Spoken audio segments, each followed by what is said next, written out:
তো হ্যালো বন্ধুরা, তোমরা দেখতে পাচ্ছ আমি এখন যাব যেখানে গাড়ি উঠেছে। এই দেখো আমার সাইকেলে এখন আমি যাব।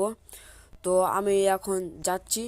তো তোমরা সবাই লাইক ফলো করে দিবা। তো আমি এখন যাব যেখানে গাড়ি উল্টেছে, তোমরা দেখতে পাবে। তো তোমরা লাইনে থাকো, আমি এখন যাচ্ছি। তো যখন যাচ্ছি এই দেখো আমি সব চলে এসেছি এখানে। তো তোমরা দেখতে পাবে, তোমরা গাড়ি দেখাবো তাও। তো এই দেখো আমাদের এখানে লাইল স্কুলে এখানে গাড়ি উল্টেছে, তোমরা দেখতে পেলে। আমি এখন তো চলে এলাম বাড়ি।